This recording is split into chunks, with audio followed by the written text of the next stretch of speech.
Le saviez-vous? Chaque matin, au réveil, nous sommes crédités de 86 400 secondes de vie pour la journée. Et lorsque nous nous endormons le soir, il n'y a pas de report à nouveau. Ce qui n'a pas été vécu dans la journée est perdu. Hier vient de passer. Chaque matin, cette magie recommence. Nous sommes recrédités de 86 400 secondes de vie. Et nous jouons avec cette règle incontournable. Alors, qu'en faisons-nous de nos 86 400 secondes d'aujourd'hui? Bonjour mesdames, bonjour messieurs, bonjour le monde. Mise en nom de Junie l'image, microphone le pasteur Jean-Fils Aimé. Comment allez-vous en ce beau dimanche? C'est la semaine qui vient de commencer. Alors là, nous allons planifier, nous allons revenir aux décisions que nous avons prises au cours de cette semaine que nous avons enjambée. Nous projetons pour cette semaine qui vient de commencer, et déjà nous montons des films, nous scénarisons nos rencontres, nos sorties, etc. Mais la question demeure, comment tirer le meilleur parti d'une journée? Nous sommes crédités de 86 400 secondes de vie pour la journée. Qu'est-ce que nous allons en faire? La question de l'efficacité, la question de l'efficience. Allez, on va se poser la question de la meilleure façon d'utiliser son temps, voyez-vous? Donc, je vous invite, mesdames, messieurs, à vous faire une bonne tasse de thé, à vous offrir une bonne tasse de café. Nous allons donc faire 3 exercices aujourd'hui. Réfléchir sur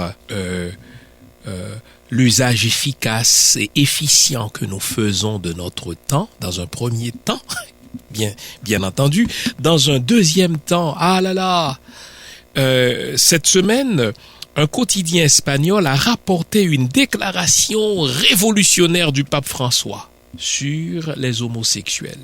Il a dit aux homosexuels, ne changez pas, Dieu vous a fait ainsi. Oh là là, il faut s'y arrêter, ça. C'est une révolution copernicienne.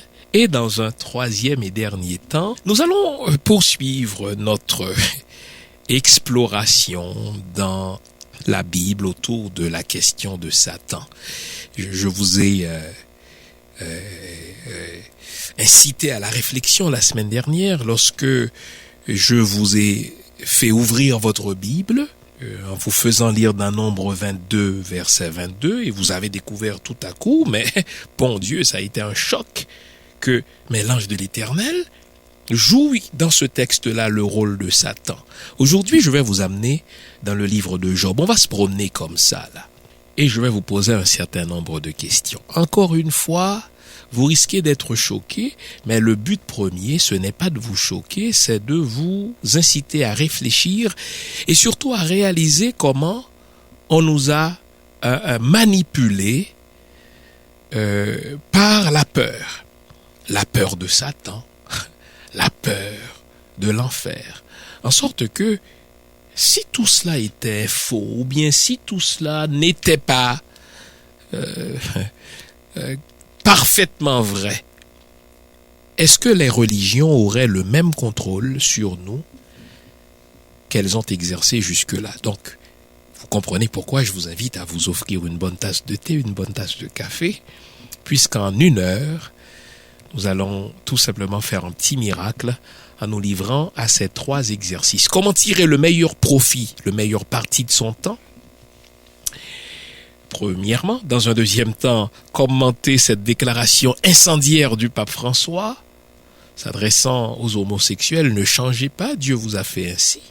Et troisièmement, est-ce vrai que Satan est un personnage mauvais?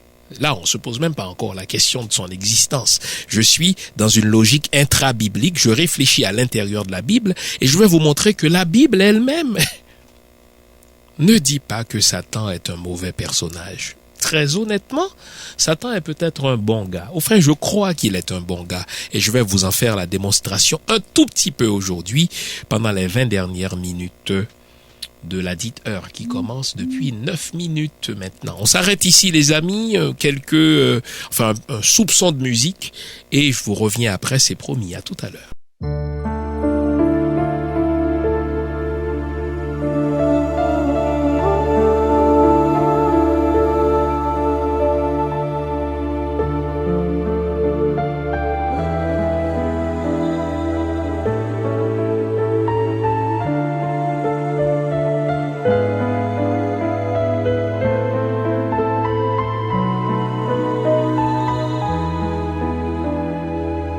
Les amis, est-ce que vous réalisez suffisamment que quoi que vous fassiez, indépendamment de qui vous êtes, votre journée aura précisément la même durée?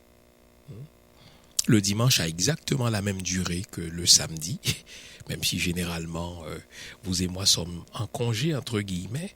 Le lundi aura exactement la même durée que le mardi, etc. Ce qui change, c'est ce que nous décidons de placer dans chaque journée de 24 heures. Donc c'est précisément ce qui change. Mais autrement, le lundi ressemble au mardi, le mardi ressemble au mercredi, etc. Et la question que l'on se pose à chaque fois, à son réveil, c'est comment tirer le meilleur profit de sa journée. Comment utiliser son temps de manière efficace, de manière efficiente. Vous notez que personne ne peut répondre à votre place. Personne. Je ne peux pas répondre pour Junie. Vous-même ne pouvez répondre pour moi parce que, je vais vous le dire, c'est très important. On n'y pense pas toujours, mais on comble son temps d'abord selon ses valeurs. Quelqu'un qui aime s'amuser va toujours trouver du temps pour s'amuser. Quelqu'un qui aime, et ça c'est intéressant de le dire, on aura beau interdire l'usage des médias sociaux sur le milieu du travail, vous rêvez en couleur. Quelqu'un qui est accroché aux médias sociaux, il va toujours trouver du temps pour aller sur les médias sociaux, quitte à ce qu'il aille uriner à chaque 3 minutes. Vous savez, je disais à la blague à un ami, toi là, tu as déjà enterré ton père, le même père 4 fois. J'ai un ami qui est du Sud. Et vous savez que les gens du Sud ne badinent pas avec la fête de gelée là. Mon bon ami, mon très bon ami, lui, il ne se pardonnerait pas de ne pas se rendre en Haïti lors de la fête de gelée. Sauf que il peut pas dire à son patron, regarde, il y a une fête champêtre, j'aime bien y aller, il y a le carnaval chez nous, j'aime bien y aller. Il y a les raras, j'aime bien y aller. Le patron va te regarder, il va dire, mais t'es un fainéant, mon grand. Alors, le patron va sympathiser avec toi, d'autant que la loi l'y oblige à te donner une journée de congé sans solde, peut-être, si c'est ton père qui meurt. Sauf que tu n'as qu'un père. Et pour une raison ou pour une autre, c'est toujours le père qu'on tue. Non, mais c'est drôle, hein? Ah, mais c'est vrai qu'aujourd'hui aussi, c'est la journée de la fête des mères. Vous savez que il y a 2 dates différentes, dépendamment d'où on se trouve. Mais bonne fête, maman, une fois de plus, même si nous l'avions déjà fait il y a 2 dimanches. Mais c'est toujours le père qu'on tue. Mon ami, il a tué son père 3 fois. Parce qu'après un moment donné, il fait le tour des sujets qui pourraient avoir un certain poids aux oreilles de son patron, et il dit, si je lui dis que je vais aux funérailles de mon père et qu'en Haïti, ça prend du temps pour planifier les funérailles, il va m'accorder une semaine de congé sans solde, mais ça fait la 3e fois. Donc, morale de l'histoire, on organise son temps toujours selon ses valeurs. Lui, c'est important pour lui d'aller à cette fête régionale, d'aller à cette fête patronale, etc. Et il n'est rien qu'il ne soit prêt à faire pour y aller. Eh bien, ce principe-là est le même pour nous tous.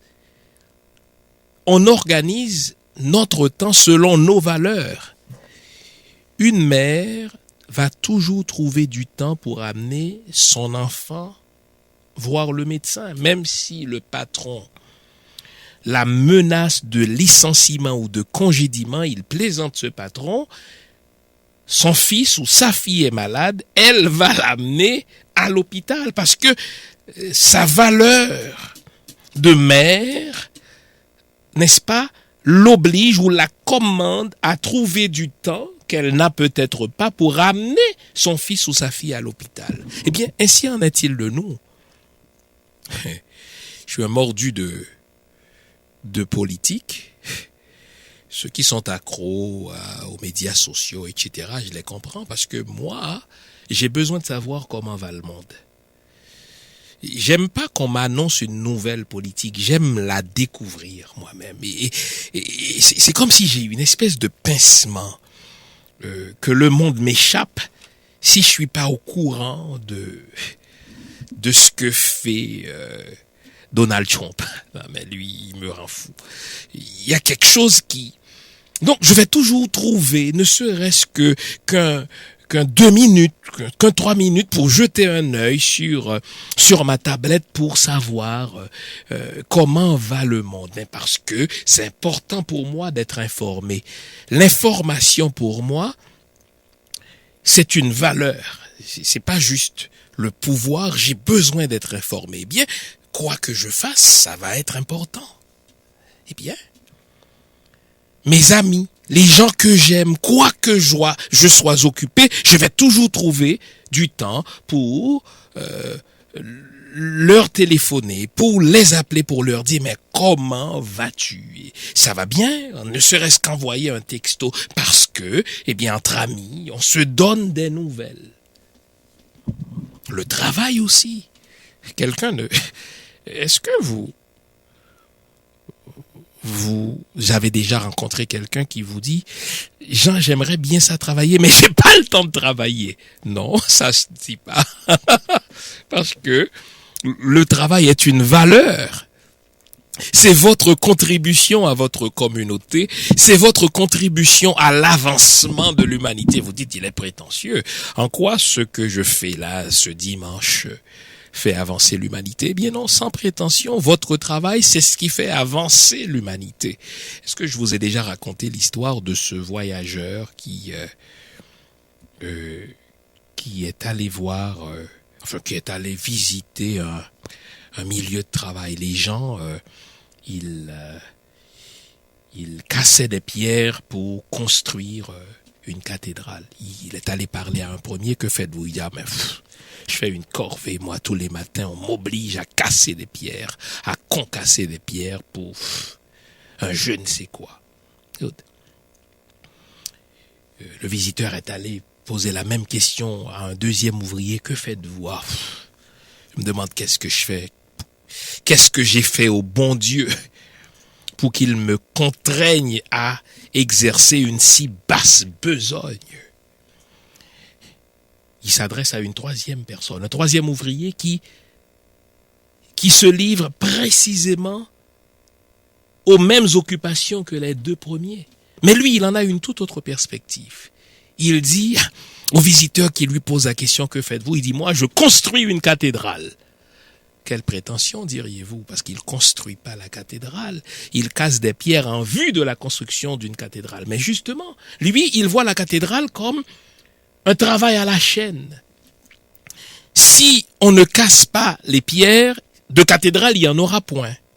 Alors, eh bien, ce n'est pas seulement l'architecte ou l'ingénieur qui construit la cathédrale. Moi aussi, je la construis par ce que je fais. Donc, pour lui, le travail est une valeur et il trouve du temps à son agenda pour inscrire, n'est-ce pas, cette activité importante.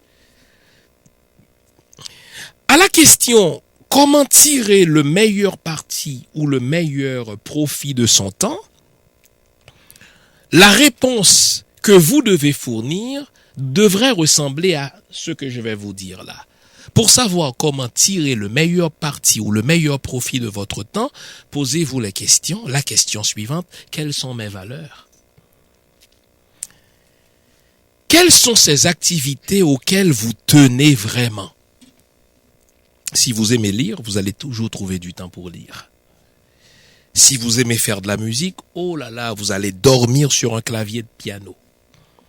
Si au contraire vous êtes cinéphile, vous irez voir un film sur votre écran de cellulaire.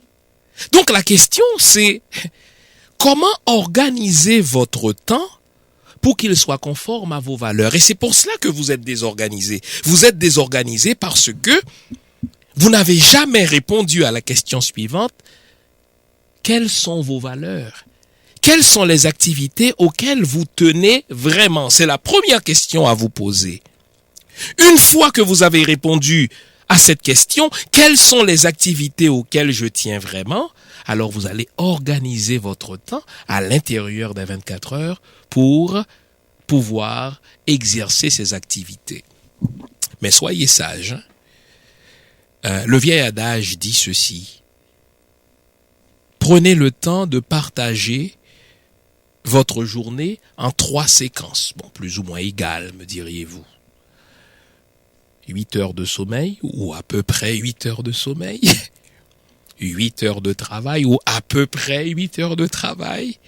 Et 8 heures de vie sociale, ou à peu près 8 heures de vie sociale. Bon, évidemment, ce qui est considéré pour moi comme vie sociale n'est peut-être pas une vie sociale pour vous, mes amis.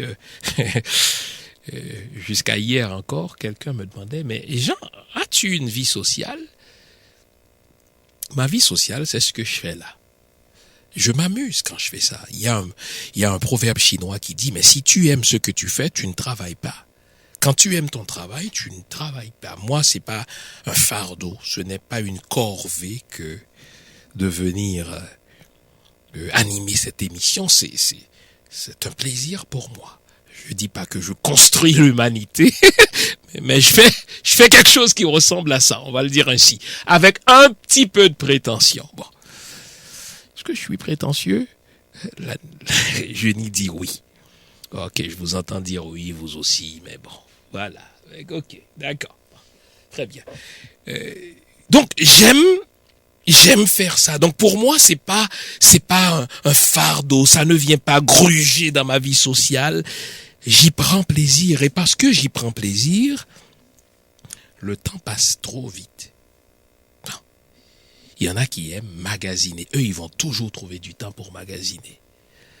Je suis fatigué, mais dès que on vous parle de magasinage, bon Dieu, vous devenez comme Atlas, comme Hercule, comme un titan. Vous êtes fougueux parce qu'on vous dit magasiner comme les ados. Hoppi, ok. Au fond, à la question comment tirer le meilleur profit de votre temps, posez-vous de préférence la question: quelles sont vos valeurs? Quelles sont les activités auxquelles vous tenez vraiment comme personne? Moi, je vous connais pas là. Ce qui est important pour moi n'est pas important pour vous, et vice-versa. Il y en a qui vont toujours trouver du temps pour aller danser. Mais je vous encourage à le faire, parce que pour vous, la danse, c'est plus qu'une activité sociale, ça vous fait revivre, ça vous fait renaître fine.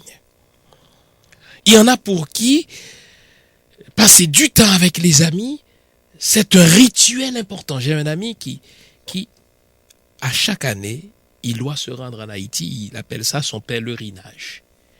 Il faut qu'il aille faire son pèlerinage. J'ai une autre amie qui, elle, vit aux États-Unis. Ce qui est important pour elle, oh là là, le 15 août là, Notre-Dame de Lourdes, machin, il faut qu'elle vienne à Trois-Rivières. Le problème, c'est qu'elle vit en Floride. Et à chaque année, on organise des espèces de tours d'autobus. Vous imaginez, c'est 2-3 jours que ça prend. Mais c'est pas grave, parce que elle doit venir rencontrer la Vierge. Bon. Connaissez mes convictions par rapport à ces choses-là. Mais pour vous, peut-être, vos valeurs, enfin l'une de vos valeurs fondamentales, c'est la religion. Aller à l'église pour vous, c'est fondamental. Ne pas y aller vous bouscule et déstructure votre personnalité. Si c'est votre cas, vous allez toujours trouver du temps. Alors, à la question comment tirer le meilleur parti de votre temps, la réponse est quelles sont les activités auxquelles vous tenez vraiment. Et pour que vous ne vous sentiez pas coupable, nos valeurs varient aussi, ça c'est très important, en fonction du stade auquel nous sommes parvenus dans la vie. Ça va? Une mère dont les enfants sont encore jeunes, 6-7 ans, c'est sûr qu'une valeur fondamentale, c'est de trouver du temps pour les enfants. Mais maintenant que les enfants sont devenus grands, n'est-ce pas? Eh bien, le temps que vous consacriez jusque-là à dorloter, à attendrir vos enfants, ce temps-là, il est libre. Qu'est-ce que vous allez mettre dedans? Et en fonction, encore une fois, de vos valeurs, en fonction de vos priorités, en fonction de ce qui est important pour vous, vous allez trouver du temps pour ça. Ça va? La manière dont j'organise mon temps diffère de la manière dont vous organisez votre temps. Cela reflète vos valeurs et cela reflète aussi le stade auquel vous parvenez dans la vie. Et c'est là où chacun doit être à l'écoute de soi-même. Souvent, on n'est pas à l'écoute de soi-même. On veut organiser son temps comme Junie organise son temps. On veut organiser son horaire comme monsieur organise son horaire. Mais non, on n'a pas nécessairement les mêmes valeurs. On n'est pas nécessairement au même stade. Et c'est là où valeur et stade dans la vie comptent pour beaucoup dans la manière dont on gère notre temps. À chaque matin, nous sommes crédités de 86 400 secondes. Et le soir, vous posez la question, est-ce que j'ai fait tout ce que j'avais planifié de faire? Eh bien, ne vous sentez pas coupable.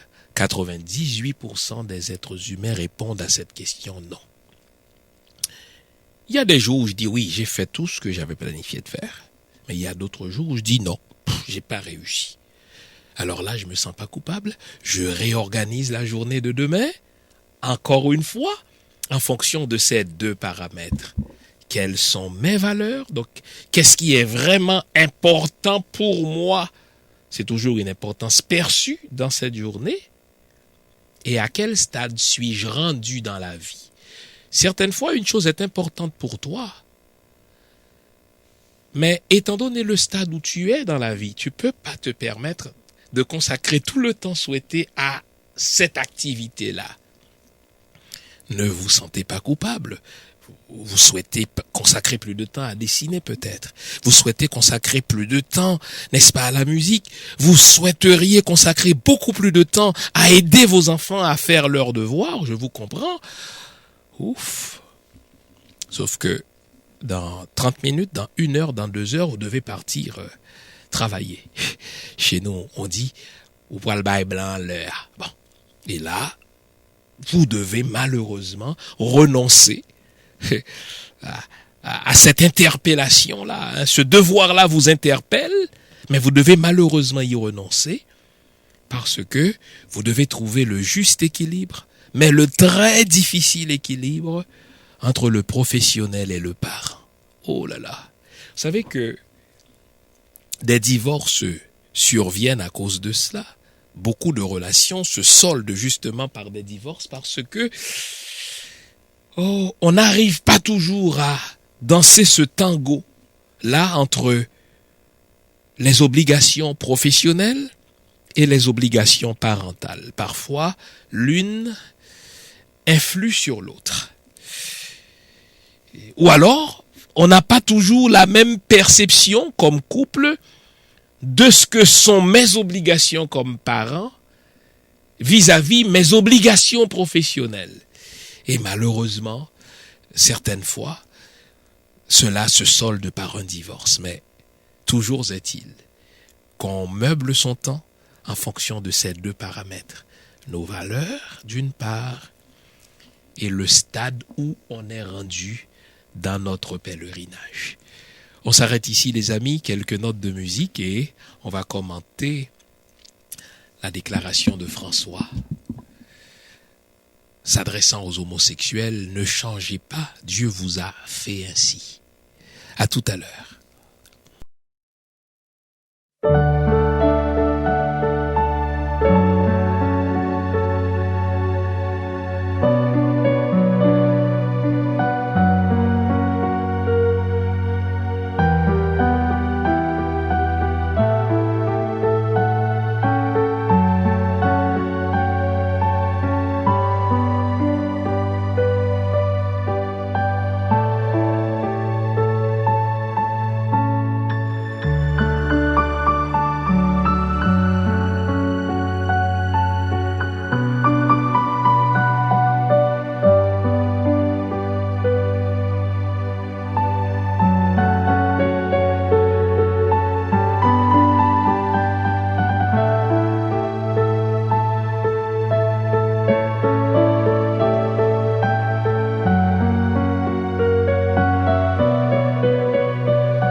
Les amis, le pape François a fait parler de lui la semaine qui vient de s'écouler, puisque le quotidien espagnol El País a rapporté dans ses colonnes dans sa parution, dans son édition du 21 mai 2018, les propos que le pape François a tenus à un homosexuel du nom de Fernando Carradima, et il rapporte au quotidien El País que dans un entretien qu'il a eu avec le pape François, il lui a avoué qu'il était gay, qu'il était homosexuel. Et le pape lui a dit, mais n'essayez pas de changer, Dieu vous a fait ainsi. Vous n'êtes pas une mauvaise personne parce que vous êtes gay. Vous n'essayez pas de blesser quelqu'un parce que vous êtes gay. Que vous soyez gay importe peu à Dieu. Oh là là. Le pape ajoute, vous devez être heureux de ce que vous êtes. Ne cherchez pas à changer votre nature. Dieu vous a ainsi fait. Et là, c'est une petite révolution parce que vous savez que déjà, si on part du livre qui est considéré comme le canon, comme la règle de foi de l'Église, à savoir la Bible, dans toute la Bible, de l'Ancien Testament jusqu'au Nouveau Testament, n'est-ce pas, que l'on parte, n'est-ce pas, de ce récit légendaire de Sodome et Gomorrhe, où Dieu aurait annihilé Sodome et Gomorrhe à cause des pratiques homosexuelles de ses habitants, jusqu'à Saint Paul, où le livre de l'Apocalypse, le dernier livre, n'est-ce pas, des Saintes Écritures judéo-chrétiennes, livre dans lequel, eh bien, l'auteur du livre de l'Apocalypse envoie en enfer ceux qui, n'est-ce pas, ce livre pratique homosexuels, eh bien, il ne fait aucun doute que dans la Bible, c'est des condamnations, n'est-ce pas, mur à mur, et que le pape, le chef de l'Église catholique, dise aux homosexuels, vous devriez être heureux de ce que vous êtes. Le fait par vous d'être homosexuel importe peu à Dieu. Dieu vous a ainsi fait. Et cela m'a fait plonger dans une profonde réflexion. C'est intéressant que pendant longtemps, Junie, on a cru ou on nous a fait croire qu'on pouvait connaître quelqu'un ou déduire beaucoup de choses de quelqu'un selon qu'on sait qu'il est ou non homosexuel. C'est comme si le fait par vous de savoir que je suis hétérosexuel, c'est comme si vous pensez détenir beaucoup d'informations sur moi, non.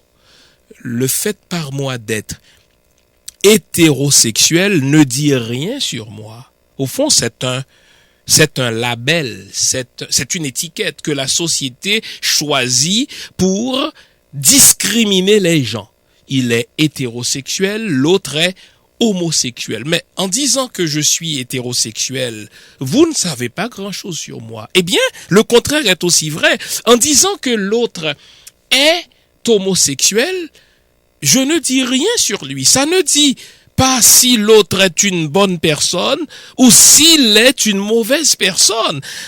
Le fait par moi de savoir que je suis, le fait par vous de savoir que je suis hétérosexuel vous indique avec quel genre de personne je couche. Est-ce que je couche avec quelqu'un qui a un zizi ou bien est-ce que je couche avec quelqu'un qui a un vagin? Mais à part ça, ça ne vous dit rien. Mais pourquoi jusque-là, le fait par nous de dire de quelqu'un qu'il était homosexuel, c'est-à-dire gay ou lesbienne, nous donnait le droit de juger l'autre personne. Et de dire que ah mais Dieu n'est pas content de lui, il est en abomination, il ou elle ira en enfer. Vous notez qu'on a passé 2000 ans à faire cela? Et peut-être même plus que ça, puisque les écrits juifs datent du 6e siècle avant notre ère. Donc on a passé, bon Dieu, 26 siècles à condamner des individus sur le simple fait qu'en tant qu'homme, ils couchent avec des hommes ou en tant que femme, elles couchent avec des femmes. Ce qui importe à Dieu finalement, n'est-ce pas qu'on s'aime? Évidemment, n'exagérons rien. Relation entre majeurs et mineurs, on s'entend qu'on écarte cela parce qu'il ne peut y avoir de consentement, ça va? De libre consentement, on s'entend là? Une fois qu'on a enlevé cette interprétation-là, restons-en entre adultes. Ce qui importe à Dieu finalement, n'est-ce pas qu'on s'aime? Saint Augustin, l'un des plus grands penseurs effectivement du christianisme, il a dit, mais pour Dieu, ce qui importe, c'est qu'on s'aime. Mais il a même ajouté, aime et fais ce que tu veux. Oh là là! Que le pape dise aux homosexuels, vous devriez être heureux de qui vous êtes, car cela importe peu à Dieu que vous soyez gays, soyez fiers de qui vous êtes et vivez heureux.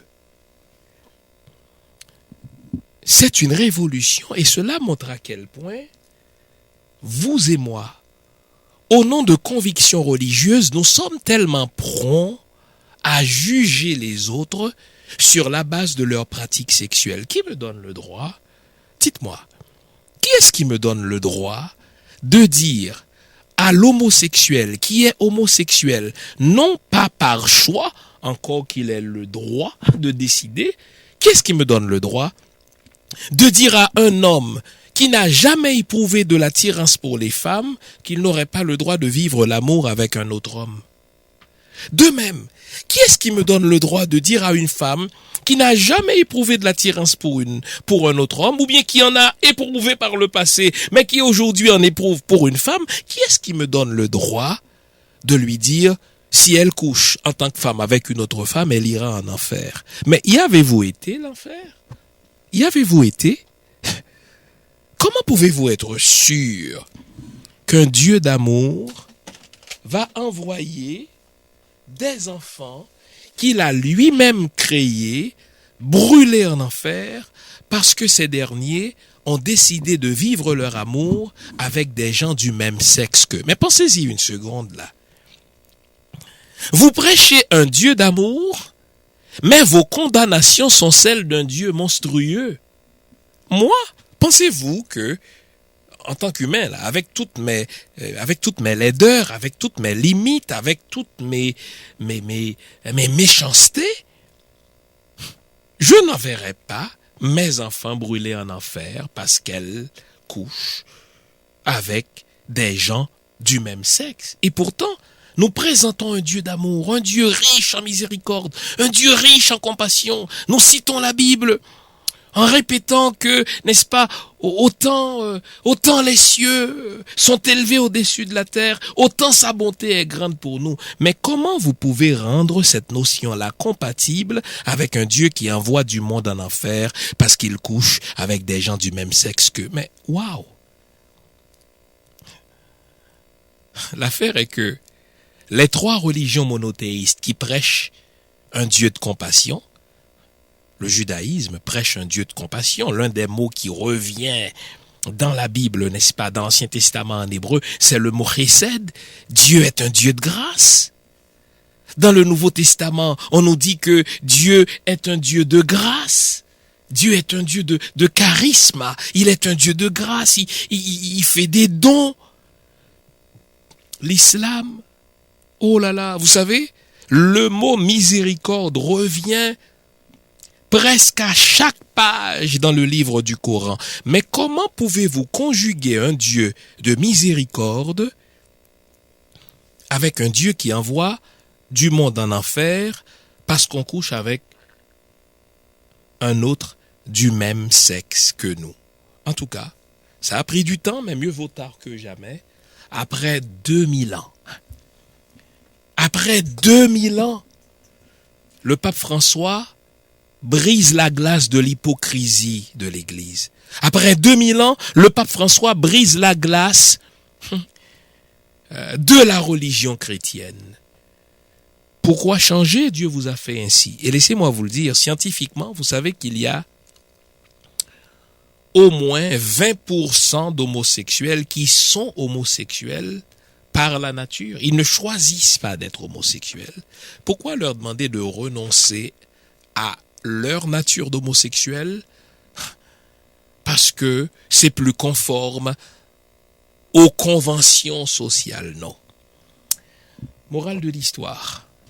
Vivez l'amour tel que vous l'entendez. Ce que Dieu veut, c'est l'amour. Dieu est amour. Et quand on aime, on est de Dieu. Et c'est pour ça que la Bible est truffée de contradictions. D'un côté, vous avez une Bible qui condamne ceux qui pratiquent l'homosexualité, même s'ils le font par amour. Mais d'un autre côté, l'épître de Jean nous dit, Dieu est amour. Ceux qui aiment sont de Dieu. Alors le pape a saisi l'essence de toute religion. Aimez et soyez heureux. Ça va? Donc, qu'on arrête de juger l'autre ou de juger les autres parce qu'il est marié, parce qu'il n'est pas marié, parce qu'il... Oh là là. J'ai dit l'année dernière en Haïti, j'ai jamais vu un pays aussi moralisateur qu'Haïti. On dirait que plus on est pauvre, plus on est moralisateur. En Haïti, tout est une question de bien ou de mal, mais non. Chacun veille sur la vie de l'autre. Voilà, on envoie Dieu scruter la chambre à coucher. Non, mais au fond, on projette sur Dieu notre propre voyeurisme. Vivez l'amour tel que vous le ressentez, mais vivez-le entre personnes consentantes. Ce qui importe à Dieu, c'est que vous aimiez. Aime, disait saint Augustin, et fais ce que tu veux. On arrête ici et on va faire notre petite exploration à l'intérieur de la Bible sur ce que serait Satan.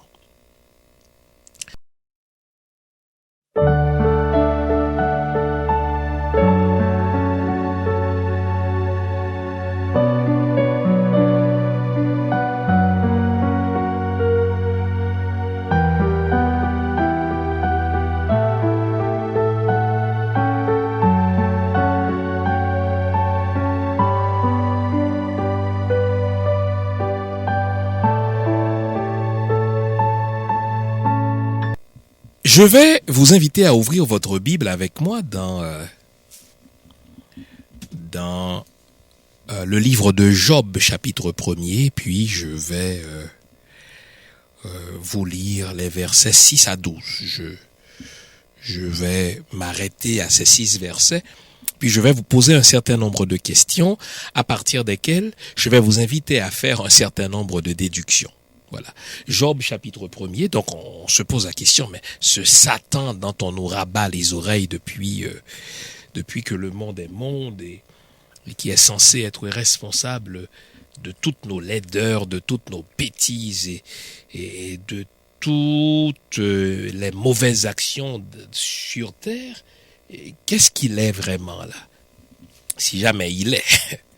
Je n'ai pas encore posé cette question, mais notre réflexion est intra-biblique, elle se fait à l'intérieur même de la Bible. Job chapitre 1er. Or les fils de Dieu vinrent un jour se présenter devant l'Éternel. Vous notez que ce sont les fils de Dieu qui se présentent un jour. Et là, l'expression fils de Dieu, c'est une formule pour référer aux anges. Ils se présentent devant Dieu, donc ils ont accès à Dieu. Ça va? Et dans la Bible, il est dit que les yeux de Dieu sont trop purs pour voir le mal, donc ceux qui ont accès à Dieu sont dans le bien. Et là, les fils de Dieu, ici.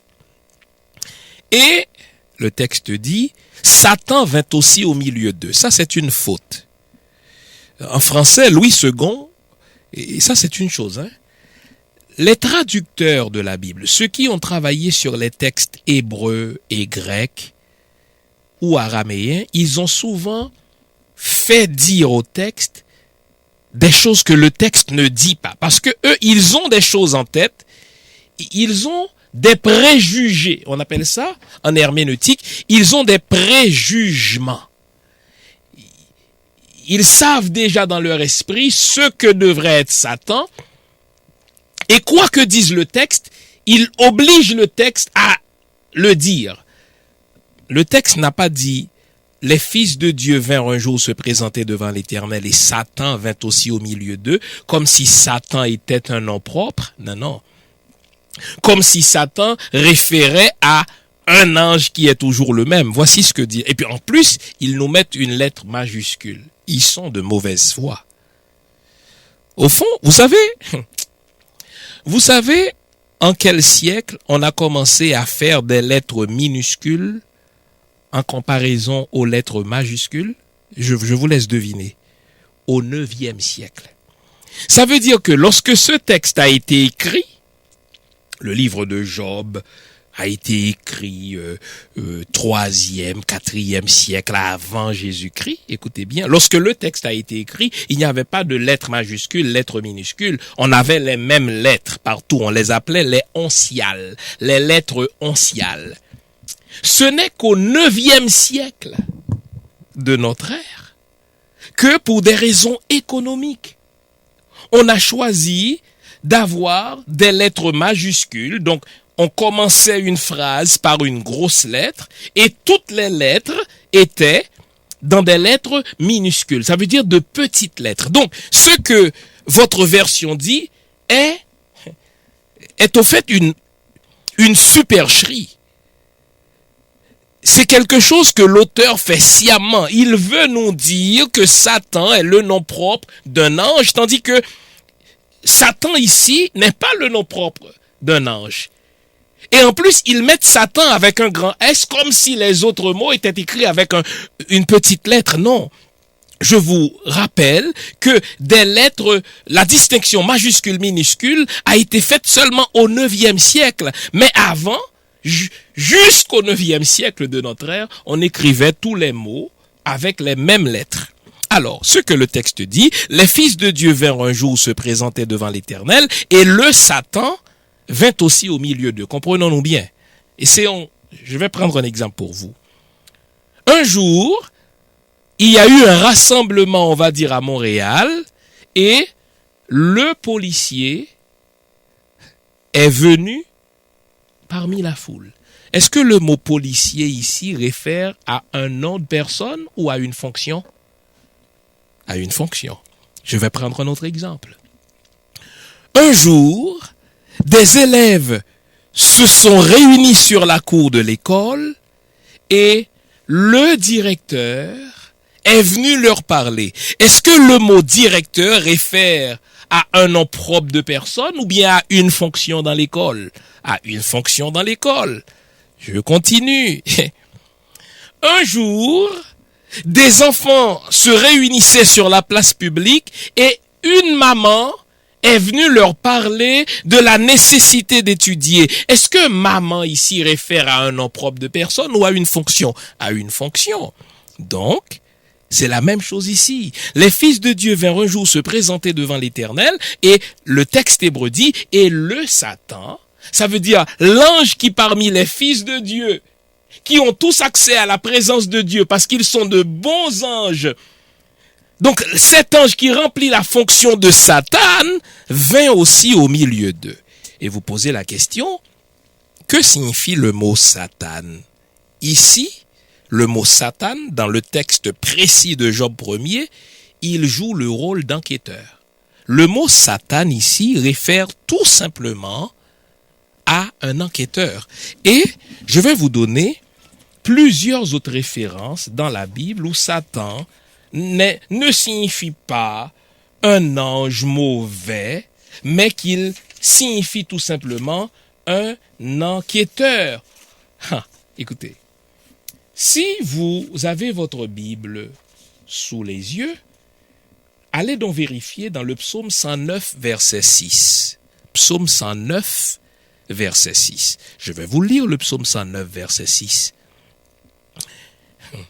Psaume 109, verset 6, parce que je cherche le psaume en même temps que vous. Je vous donne donc le temps de le trouver. Psaume 109, verset 6. Et là, c'est le psalmiste, prétendument David, qui fait une prière à l'Éternel. Et il dit à l'Éternel, on m'accuse, on m'introduit dans un tribunal et on m'accuse pour rien. Au verset 6, écoutez ce qu'il dit. On dit de David, c'est David qui parle de lui, qu'on le place sous l'autorité d'un méchant et qu'un accusateur se tienne à sa droite. Vous savez quel mot est utilisé ici? Le mot Satan. Et dans le psaume 109, verset 6, le mot Satan ne réfère pas à un ange dont le nom propre serait Satan. Au fond, il ne réfère pas du tout à une entité spirituelle. Il réfère littéralement à un homme qui, dans une cour de justice, a pour fonction d'enquêter sur la motivation ou bien sur les actions de celui qui est accusé. Or, c'est exactement ce qu'on retrouve ici dans le livre de Job. Job chapitre 1er, n'est-ce pas, à partir du verset 6, « Or les fils de Dieu vinrent un jour se présenter devant l'Éternel, et le Satan, ça veut dire celui dont la fonction est d'enquêter sur les motivations des actions humaines, se présente aussi devant Dieu. » Donc Satan ici n'est ni le nom propre d'un ange, ni un mauvais ange. Au fond, l'idée de bon ange, mauvais ange n'est pas enseignée dans la Bible. Ça a été ajouté plus tard au 2e siècle avant Jésus-Christ, etc., sous l'influence de la Mésopotamie, sous l'influence, n'est-ce pas, de la Grèce antique, mais dans l'Ancien Testament, il n'y a pas de bons anges versus mauvais anges. Donc, l'un des fils de Dieu, l'un des anges, dont la fonction est d'enquêter sur les motivations des actions humaines, se présente aussi devant l'Éternel. Et l'Éternel dit au Satan, bon Dieu, dans votre Bible, on nous dit l'Éternel dit à Satan. C'est comme si l'Éternel dit à Jean fils aimé. Jean fils aimé ici, c'est le nom propre d'une personne. Mais le texte hébreu ne dit pas ça. Le texte hébreu dit, l'Éternel dit au Satan. Au Satan, ça veut dire l'Éternel dit à l'enquêteur, l'ange dont la fonction consiste à enquêter, d'où tu viens. Et le Satan, donc l'enquêteur, répondit à l'Éternel de parcourir la terre et de m'y promener. L'Éternel dit au Satan, as-tu remarqué mon serviteur Job? Et vous allez voir que, effectivement, le mot Satan ici ne réfère pas à un mauvais ange. Ce n'est même pas le nom propre d'une personne, mais il réfère à un ange dont le rôle consiste à enquêter. Suivez bien. L'Éternel dit au Satan, as-tu remarqué mon serviteur Job? Il n'y a personne comme lui sur terre. C'est un homme intègre et droit, craignant Dieu et se détournant du mal. Et le Satan, en sa qualité d'enquêteur, dit à l'Éternel, pensez-vous que ce soit d'une manière désintéressée que Job craint Dieu? Ne l'avez-vous pas protégé? Lui, sa maison et tout ce qui est à lui. Vous avez béni l'œuvre de ses mains. Ses troupeaux couvrent le pays, mais étendez votre main, touchez à tout ce qui lui appartient, je suis sûr qu'il vous maudira en face. Vous voyez? Il dit, moi, comme ange enquêteur, j'ai l'impression que Job vous sert parce que vous le bénissez. Mais si vous l'éprouvez, si vous lui envoyez des adversités, je suis sûr que Job va vous maudire. C'est ce que je pense, moi, comme enquêteur. L'Éternel dit au Satan, au Satan, pas à Satan. C'est pas comme si l'Éternel dit à Jean fils aimé ou bien à Joseph ou à Jean-Denis. Si c'était le cas, ce serait un nom propre. Mais là, c'est pas un nom propre. L'Éternel dit au Satan, il y a un article défini devant. Ha Satan, voici. Tout ce qui lui appartient, je te le livre. L'Éternel dit à Satan, tu vas enquêter. Je te donne le droit d'utiliser tous les moyens pour sonder ses motivations et tu me diras après s'il me sert avec les bonnes motivations. Fine. Maintenant, je viens de vous prouver que Satan n'est pas un nom propre, que Satan n'est pas un mauvais ange puisqu'il a accès à Dieu. L'idée de bons anges, mauvais anges, c'est dans votre tête, c'est pas enseigné dans la Bible, c'est pas enseigné dans l'Ancien Testament. Maintenant, vous notez que ce que fait Satan, il le fait à la demande de Dieu. Maintenant, je vais vous poser une question. Écoutez-moi bien. Vous sortez vos poubelles, vous. À chaque semaine. Ceux qui ramassent vos poubelles, est-ce qu'ils font une sale job ou une job propre? Ils font une sale job parce qu'ils ramassent nos ordures et ça pue. Ok, écoutez bien. Ceux qui ramassent nos poubelles, donc qui font une sale job, sont-ils pour autant de mauvaises personnes? Non. Non, au contraire. Nous les traitons avec respect parce qu'ils font nos sales jobs. Comprenez-moi bien. Savez-vous que si on ne ramasse pas nos déchets pendant plus qu'une semaine, en vérité, nous allons avoir un problème de santé publique. Nous allons récolter ou être atteints de toutes sortes de maladies parce que il faut que quelqu'un s'occupe de nos déchets. La personne qui s'occupe de nos déchets fait une sale job, mais elle est une bonne personne. Au fond, c'est un héros, la personne qui fait nos sales boulots. Je vais prendre un deuxième exemple. Quand j'étais petit, ceux qui travaillaient à la morgue, on les appelait les croque-morts. C'est des gens qui croquent les morts. Il y a toute une histoire derrière ça. Vous savez qu'il y a des gens qui meurent sur leur lit.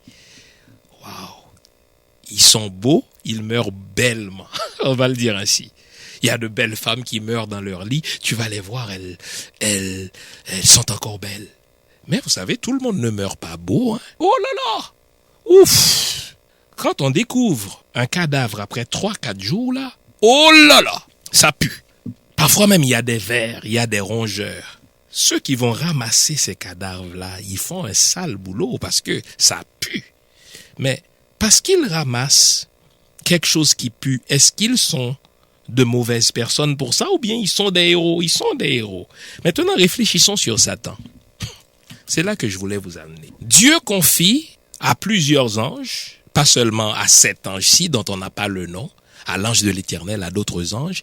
Dieu confie parfois à des anges, des entités spirituelles, la mission de nous éprouver, de sonder nos motivations, de voir est-ce que ce Jean fils aimé, il fait ce qu'il fait là avec les bonnes intentions, ou bien est-ce qu'il le fait avec des intentions malsaines. Dieu dit à cette entité spirituelle-là, je te donne tout le pouvoir d'éprouver Jean fils aimé. Pourquoi cet ange-là devient un mauvais gars dans mon esprit? S'il y a un reproche à faire, c'est à Dieu que je dois le faire. Au fond, dans le livre de Job, le Satan, donc l'ange qui remplit la fonction d'enquêteur, il fait ce qu'il fait sous l'autorité de Dieu et en accord avec Dieu.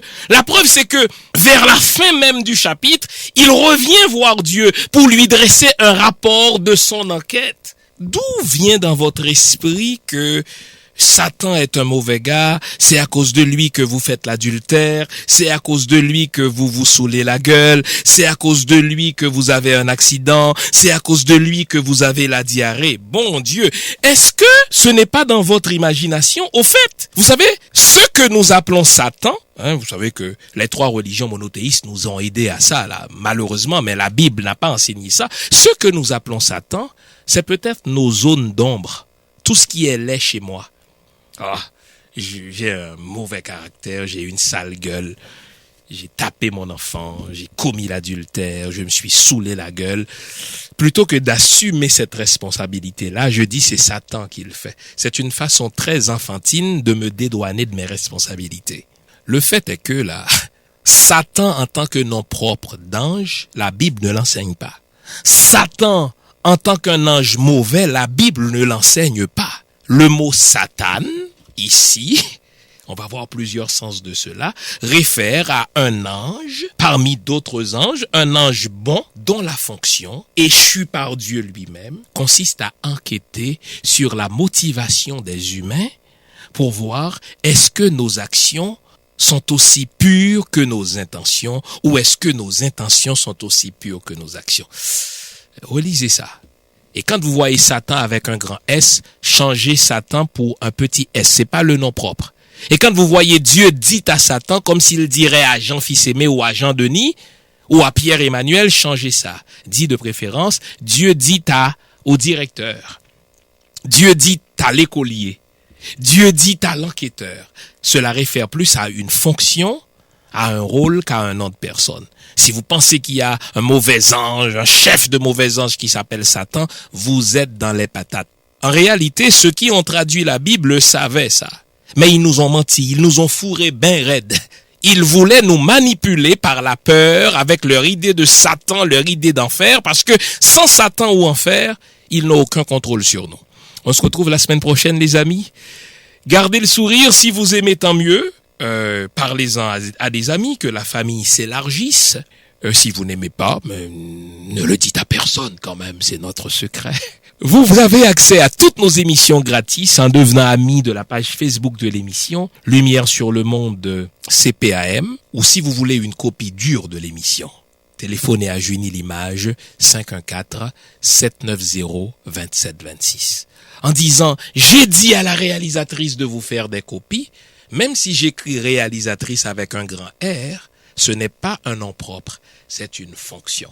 Allez les amis, mise en onde de Junie Limage, microphone pasteur Jean fils aimé, gardez le sourire, gardez le moral, car tant que va le moral, ça va. Au revoir.